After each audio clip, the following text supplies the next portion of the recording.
I'm Rebecca Hsu, a junior studying computer science from Columbia, Missouri. It is my pleasure to introduce our final inductee, Dr. Gus T. Ridgel. Admitted to the university in 1950, Dr. Ridgel faced extraordinary challenges. His admission signaled the beginning of the university's desegregation, and despite all odds, he managed to not only complete his graduate degree, but he did it with honors, and in only half the usual amount of time. His perseverance, resilience, and strength have made him a pioneering icon not just for Mizzou, but for higher education as a whole. After receiving his doctorate from the University of Wisconsin, Dr. Ridgel would spend the rest of his life in service of higher education and was still serving as senior advisor to the president of Kentucky State University when he passed in early August 2020. The fellowship in his name has supported over 500 Mizzou students since its inception in 1987.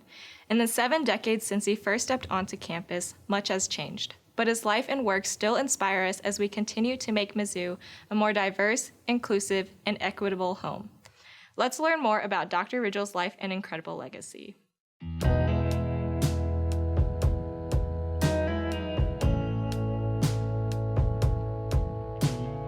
I knew of Gus Ridgel because he was an icon of activism back in the day. For a guy to grow up in the Boot Heel of Missouri, valedictorian of his high school class, serve in World War II, finish Lincoln magna cum laude in 3 years, then be a part of the litigation that opened the doors to Mizzou, that was the story.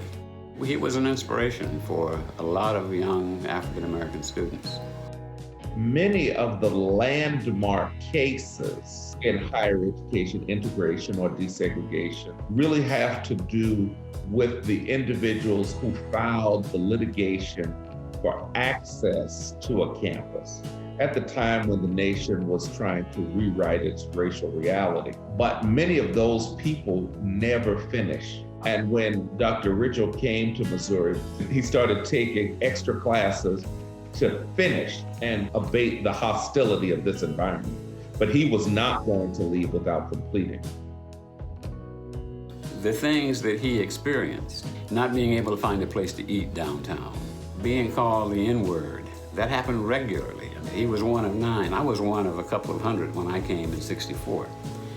So the idea that this guy could do that really helped me deal with the marginalization that we experienced. He was passionate about his community. He was passionate about making a difference. This was true of him and his wife. Both of them were heavily involved in the civil rights movement here in Kentucky and were involved in getting Martin Luther King to come to Kentucky and to actually march here. So that was a big deal.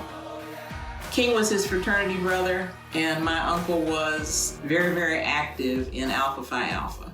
They wanted to make sure that Kentucky was integrated. He was in a pivotal decision-making position. He was able to literally sit in judgment on a number of things that were going on in terms of racism and discrimination. He was able to simply take a much higher perspective on it. He was always focused upon the academic excellence and the idea that we should all pursue it together.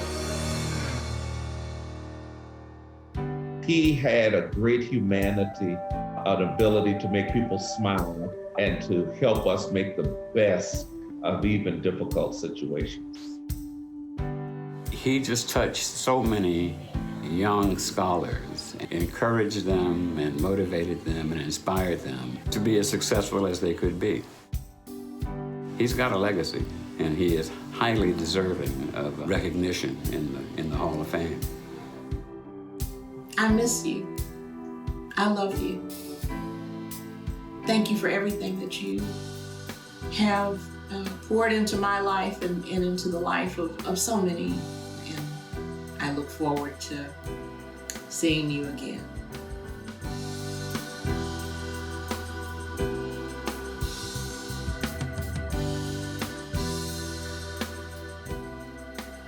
On behalf of the University of Missouri, it is my honor to induct Dr. Gus T. Ridgel into the Mizzou Hall of Fame. Speak their names. Harold Franklin, Auburn. Theodis Robinson, Tennessee. Autherine Lucy, Alabama. Lyman Johnson, Kentucky. James Meredith, Mississippi. George Stark, Florida. Charlene Hunter, Georgia. Hamilton Holmes, Georgia. A.B. Trudeau Jr., LSU. Silas Hunt, Arkansas. Speak their names. All of them share a common history of being the first African American to be admitted to their state universities. Some were received peacefully, albeit reluctantly. Others, like James Meredith and Autherine Lucy, were met with anger, unrest, civil disobedience, personal danger, riots, governors in doorways to deny admission, the National Guard, the FBI, isolation. All of them deserve the gratitude of our nation for their willingness to be the first. Their incredible courage and fortitude has led to today's diverse and inclusive student bodies. On behalf of all of us who stand on their shoulders, I say thank you. My father was one of the first. His admission was peaceful. The University of Missouri went about its business, and in doing so, allowed him to go about his. His goal was to complete a master's in economics in 1 year, a goal motivated by a lack of funds for a second year. My father was a funny man. He enjoyed telling and hearing long-winded stories. He was a mentor to many of his Kentucky State students long after their graduation. He appreciated and often acknowledged his own mentors. Cy Perlman from the University of Wisconsin, Ambassador Sam Westerfield from Lincoln University, and his beloved Lionel Newsom.